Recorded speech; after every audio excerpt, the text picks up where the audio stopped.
Hi, I'm Dennis Vandergast. Being an attorney, I know that the law can get confusing. In Legal Squeaks, we provide you with useful and easy to understand squeaks of information on legal and consumer issues that you can apply in your daily life. Let's get started. Welcome to Legal Squeaks. I'm your host, Dennis Vandergast. Before we get started on today's podcast, I'd like to remind you to please subscribe to, rate, and review Legal Squeaks on your favorite podcast platform. It's quick, it's easy, and it's absolutely free to do so. Also, you can go to LegalSqueaks.com to watch the video version of this podcast as well as all of our other episodes. Today, we'll be discussing the hernia mesh litigation. The interview that we will be airing was previously recorded with Barbara Capasso and John Ray, our friends from Mass Tort Nexus, who are experts on pharmaceutical and medical device litigation. Today, I'm happy and proud to announce that our guests are Barbara Capasso and John Ray. They're the founders of Mass Tort Nexus, which is an incredible educational resource on the practice of mass torts, specifically pharmaceutical and medical device litigation. Essentially, they teach, consult, and provide in-depth knowledge and research to plaintiffs' law firms across the country. And I'm happy to say that at Vandergast Law, we use their services and consult with them every week. We're glad to have them here today to provide their expert insights into the hernia mesh litigation. We also have Kitka Galvin, who is the lead paralegal and mass tort coordinator at Vandergast Law. So I'd like to begin by throwing out a couple of questions for John or Barbara to answer. And first, we'd like to discuss what is hernia mesh? What's it designed to address? Okay. Hernia mesh is one of those products, a medical device, that when it was originally created, there was probably a need for it. And basically, it looks like a window screen. But it's made out of various types of plastics and other petroleum products in general. And there was a need in the market for it for exceptional use. In other words, when hernias have been repaired for going back to the Egyptian times, through suturing, when the muscles have divided and an internal organ or structure is protruding through the muscle. That's what a hernia is. The traditional method of repairing that was to open up the hernia site and then stick the muscle back into other viable tissue. That was the traditional method. It still works and it's still used today. When hernia mesh came on the market, when I say there was a need for it, the exceptional use need, those surgical cases where there was no viable tissue, let's say everything around the hernia site, the muscle tissue was either necrotic, dead, or otherwise disturbed, so the traditional methods wouldn't work. That would be a good use for hernia mesh. But makers of medical devices do not want to create a device for exceptional use. They want to create a device and have it be standard of care. In other words, they want a doctor to use that device every time they see a hernia. Had the device been limited to exceptional use, 1 out of 2,000, 1 out of 3,000 surgical cases, very few people would have been injured. And arguably, since the normal method wouldn't have worked, it would have been justified using it to at least give them a chance. But the manufacturers of the product marketed it as standard of care. And true, it is easier for surgeons and quicker for surgeons to use hernia mesh than to do the traditional methods. But these problems have, over the years, going back 20 years, been problematic. And the manufacturers keep trying to solve the problems, and it's all they seem to be accomplishing is to make the products even more dangerous and injure even more people. So that's the history of hernia mesh. And just on a side note, transvaginal mesh, which there was massive litigation over, came to be because certain surgeons were taking hernia mesh products and cutting them into designs for those exceptional use cases in vaginal vault surgeries where traditional tacking methods wouldn't work, and using them off-label. The manufacturers of the hernia mesh products discovered that, and then they went out and got they cut the products themselves and got new approvals from the FDA, and again made it standard of care for vaginal vault prolapse surgeries, and again harmed hundreds of thousands of women as a result. Okay, let me see if I can simplify some of that a little bit. Basically, for your audience, standard of care means the way a surgery is performed in most facilities. So let me explain what that means. It's really important. If any of your audience or any of your clients, Dennis, go into the hospital and have a hernia, the only way, 99% of the time, the only way that they repair a hernia today is with mesh. Whereas, as John explained before, they used to use a tacking procedure. Why do they do it? It's very simple. They make more money because they're using a medical device. And secondly, surgeons don't need to be as skilled, and they can perform far more surgeries per day. So it's more efficient for the medical community and for doctors to perform surgery this way. In fact, most likely, if you have a hernia and go in to see a doctor or a surgeon, unless you ask for a tacking procedure and demand it, they will use hernia mesh on you. Or ask them to avoid using hernia mesh if at all possible. Those numbers, 99% of surgical cases, probably higher, use mesh versus 1% using tacking, should be reversed. It should be, the standard of care should be tacking, that's the first thing the surgeon thinks of. And the exceptional use, tacking's not going to work here, we're going to use hernia mesh, should be the less than 1%, but it's opposite. Correct. The next important issue here is, how is hernia mesh supposed to work? Well, I guess that depends. Hernia mesh is supposed to, the theory is, it's supposed to go in, as John explained, and patch the area. But unfortunately, for many reasons that I'll let John go into, those patches fail to stay in place and do far worse things than not stay in place. Think about it like this. We'll go back to the window screen or screen door example. A screen and a screen door or a window screen is attached to a frame, and it's held in place by that frame, stretched. Now, think about cutting a piece of that screen out of its frame. Now it's loose, and attaching it to something that is mobile, i.e. the human body, muscle tissue, and other tissue in the body that's going to be moving around. It's no longer in a frame that holds it in place. One of the things that occurs is it becomes loose as the body moves. And the other thing that occurs, anytime there's a foreign object in the body, if you've ever had a splinter in your finger that you did not remove, you will see that the skin grows over that splinter. When a foreign object is in the human body, the human body essentially attacks it, tries to get rid of it. And if it can't get rid of it, it tries to encapsulate it.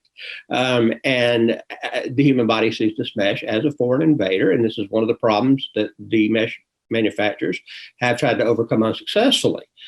So you end up with either the product coming loose, and it ends up, instead of being holding a hernia in place, just a ball of mesh called a meshoma, with tissue attaching to it, and it starts pulling other tissue. It can actually cause other hernia or organ damage, because as it pulls into that ball, as it's being pulled by muscles and other organs, it's damaging tissue as well as creating this foreign object that resembles a tumor inside the human body. So that's why when you take a mesh out of a stretched screen with something to hold it that doesn't move, like a metal frame, and put it in the human body, it's quite obvious the problems that can occur, and they do.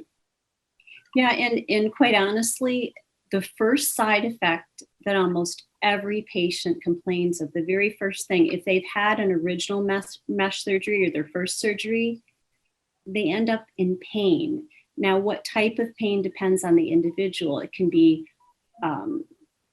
a little bit of pain, it can be excruciating pain, and anything in between. So at that point, generally then you go back to your doctor and say, look, I had the surgery some time ago and I'm in a lot of pain, and I want relief from this pain.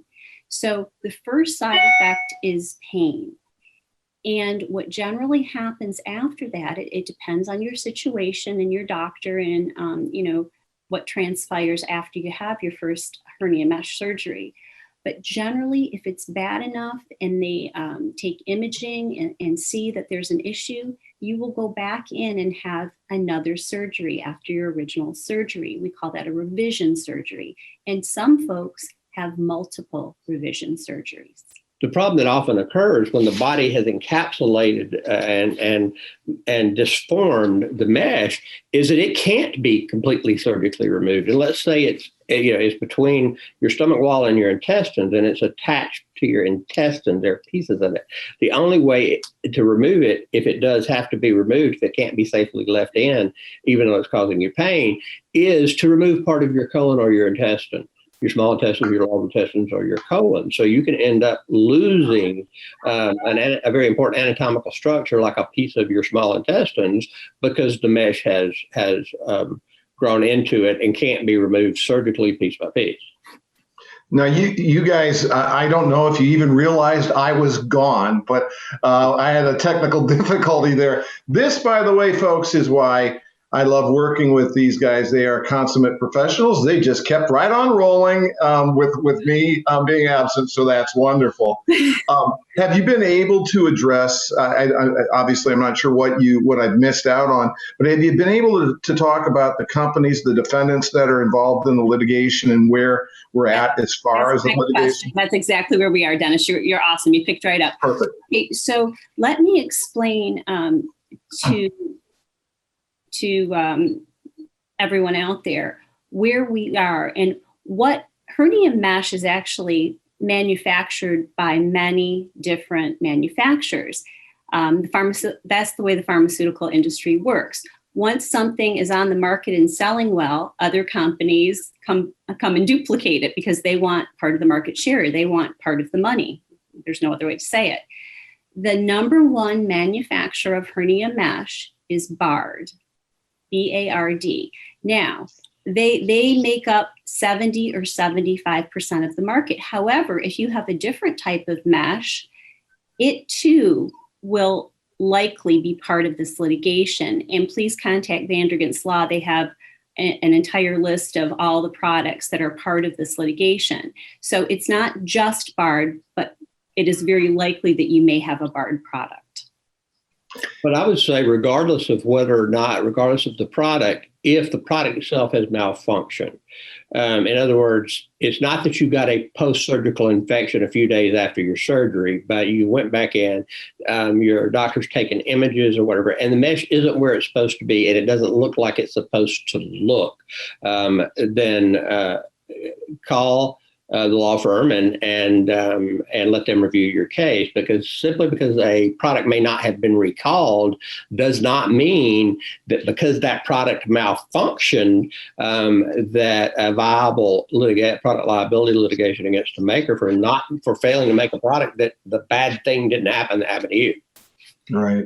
That's right. And also, please understand that most of you will not know what type of mesh you had because you were having surgery. So unless you looked at your records or someone in your family did, you just got something repaired that was broken in your body. So please don't let that stop you from calling Vandergans Law, because if you have had a revision surgery, which we said earlier is a second surgery after your first surgery because you were in pain or for other reasons, then you may have a viable claim. So, don't feel, oh gosh, I don't know what type I have, I shouldn't call. That isn't the case at all. We'll figure that out with your medical records. But if you have had hernia mesh surgery and you've had a second or a third or subsequent surgeries to your first, you may definitely have a claim here. Or if you're scheduled to have a second surgery, a repair surgery. Right. Right. Right. Have you had an opportunity to talk about multi-district litigation and the way that these claims are brought and where we're at in litigation right now? When I say we, I mean the litigation itself. Yes, everybody in the country, actually. You're going to talk about multi-district litigation. You can take that. Multi-district litigation. Most everyone's heard of a class action lawsuit. You've probably received a notice before for a class action lawsuit. It could be that Equifax or someone like that let your data get out, and someone else anything, or your insurance company was overcharging you. Class actions essentially aren't the difference in a class action and multi-district litigation. In a class action, essentially, you may get that notice and you may receive funds, a small amount of money at some point in time. The difference in a class action in a multi-district litigation is in a multi-district litigation, the case that you file, although certain facts that are common to all the cases, in other words, like, hey, this product was recalled, this is why it was defective. One federal judge is going to hear all that. But the difference is your case remains a separate and individual case. So you're not going to get a coupon in the mail like you might from a class action. Your case is actually going to be ultimately, if it doesn't settle, tried on the merits, but generally they do settle. So we're talking about significant compensation, not a coupon from the defendant for one of their products. Yeah, what we like to say is since John compared it to a class action, we've all participated in those and got generally a small amount of money, maybe something else. But what makes these different is these claims against the makers of hernia mesh have the potential for very meaningful compensation. And that just depends on your injuries. So the best way to describe it is each individual who files a claim with Vandergent's Law may be getting a different amount of money. It just depends on your individual injuries. And oftentimes we don't know what the claims are going to pay until we get very close to settlement, which brings me to the fact that hernia mesh, this litigation has been going on for upward of 4 years now. The current one. The current litigation. And so we are what we call well through the litigation phase, meaning we're getting close to our settlement. Now, what does that mean exactly? Well, we don't know for sure. It could be another year. It could be another 2 years until we get to a settlement. However, it's very important that you call now because it takes us time. It takes the Vandergent's Law Firm time. It takes everyone time to get the medical records to prove up your claim. So the sooner you call, the better, so we can get working on your claim. Yeah, well, something important for plaintiffs to understand is that the defendants in these cases, they know what they did, they know what they didn't do, they know what they did wrong. But in order for Dennis and other firms that work on these cases to force the defendant to settle, it's not like the defendant comes to court and says, "Oh yeah, these are the things we did wrong." They have to pull, the plaintiff's lawyers have to pull it out of them. And through the discovery process that the court forces the defendant to give the plaintiff's lawyers information, has to ultimately prove the case, because the defendant's going to say we did nothing wrong from day one. But in the end, after several years of litigation and discovery, we're able to, lawyers with Dennis are able to prove, yes, you did do something wrong. Yes, this was your fault. And yes, you are going to pay these people. Right. And I think it's important to note here, it's something that John had said before, that I'm sure that anybody who is watching or listening is going to want to know, which is whether or not they're going to have to be expected to go to trial. And as John pointed out, it's highly unlikely that anybody that we're representing is going to have to go to trial. They're typically, in a case like this, there are only a handful of cases that go to trial, which kind of sets the stage for the settlement that follows. It kind of lays out a template that can be used going forward to see what the universe is like as far as the possibility of settlement. So maybe what we should do to kind of wrap this up is talk about exactly what kind of injury qualifies someone for compensation. And I know, as Barbara pointed out, we don't know what the potential resolution may be, but maybe at least talk about a reasonable range of expectations. Certainly. Well, I'm not going to go into all of the medical injuries, but I will say that hernia mesh has one of the largest ranges of injuries that I've ever seen. So you can have something, I'll just give basic examples, something as small as John mentioned earlier, the mesh not tacking properly, where they just have to go back in after the surgery and tack it a little better. Sometimes, as John pointed out earlier as well, the mesh will ball up, and that causes obviously severe pain, and that's a mid-size injury, if you will. And then the larger injuries John mentioned earlier as well, something where they may have to go in and do a bowel dissection, where you end up sometimes in the worst cases with a colostomy bag. So as you can see, the value of your claim would vary based on your particular injuries. Let me interject here. I mean, the touchstone, what we look for in a case is that the person has either had a revision surgery to fix the mesh that was put in, not a new hernia, but to fix the problem with the fix for the prior hernia. But there's one case I always want to make sure I say this, because the single most valuable case where the most damages is the case where the doctor will not do surgery. The problem is so bad that it's called an inoperable.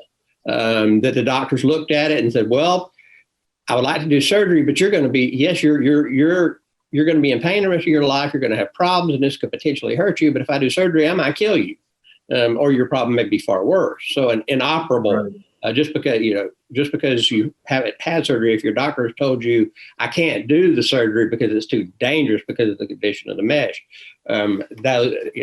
those are rare. But I don't want everyone to think, well, my doctor said I can't have a revision surgery means I don't have a case. Now, don't call the bank against firm and tell them that you can't be operated on again, because we will need proof of this. So just to be clear, that is a very rare thing to happen, but it does happen where, it's just too risky because of someone's age, medical condition, where the mesh is migrated or moved. So it happens on occasion. Right. So, Kika, I'm going to ask Kika to interject now.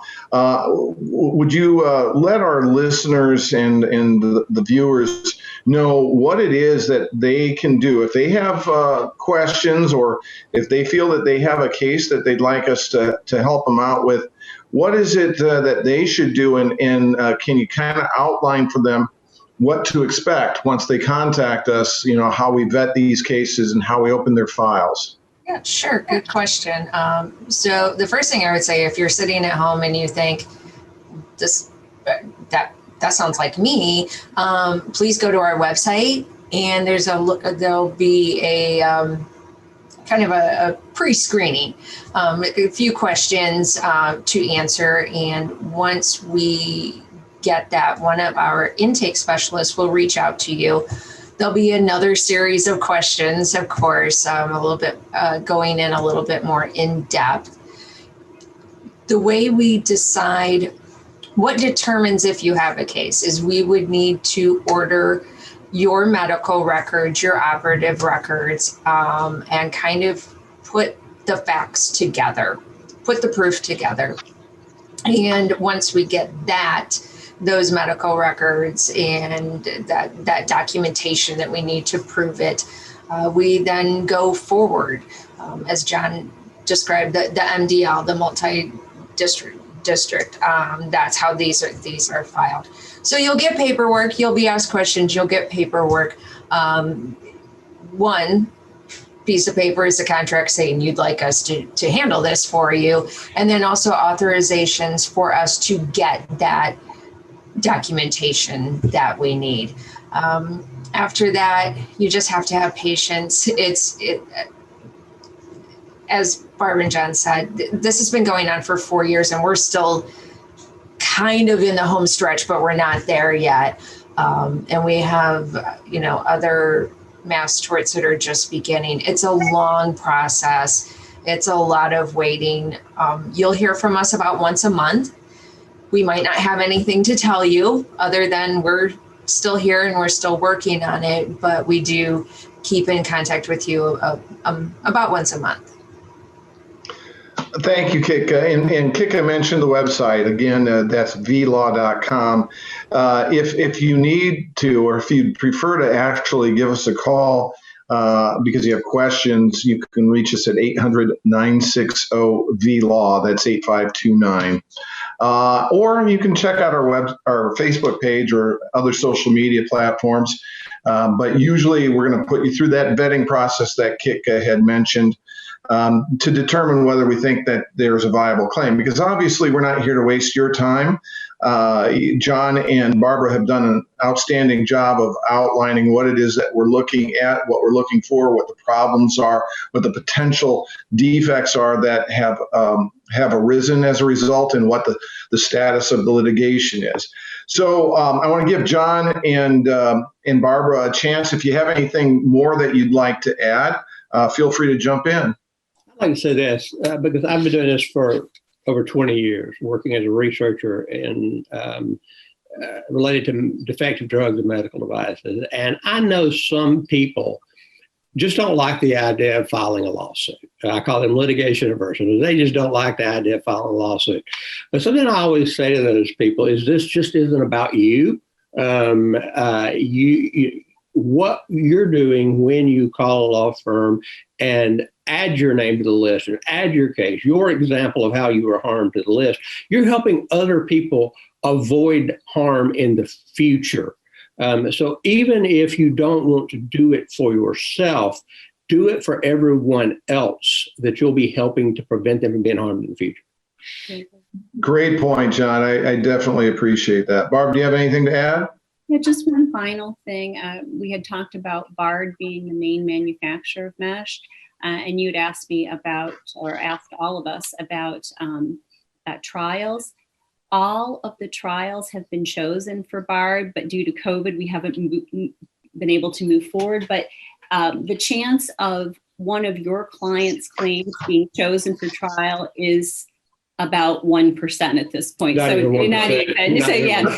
So basically, we would just be collecting the medical records and filing the claim into the MDL. So I just wanted to make that point because I think it's an important one. It is an important one. And I guess the final point that I will make, and I don't know that we have touched on at all, but it's certainly something that people might be questioning, is the fact that we work these files on a contingent fee basis. So it really, as John mentioned, whether it's for yourself or those who follow you, it's not going to cost you anything unless we are successful in getting you compensation. So we front the costs. There's no fee for to discuss the case with us. There's never a fee unless we get you compensation. That's important to know. So I want to make sure everybody is aware of that. And again, if you have questions, either give us a call or go to vlaw.com, and we'd be happy to help you out.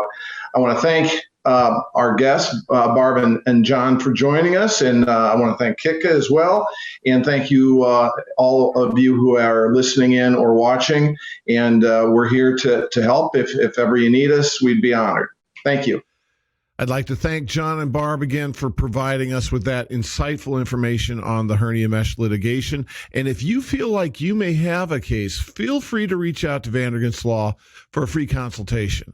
Again, I'd like to remind you all, if you haven't already done so, please register, subscribe to, or follow Legal Squeaks on your favorite podcast platform. It's absolutely free to do so. Also, if you'd like to watch the video version of this or any of our episodes, simply go to LegalSqueaks.com and follow the prompts. Also, check out our other podcast, Uncommon Convos. Be sure to join us next week on Legal Squeaks, and in the meantime, have a great day, stay safe, and I love you all.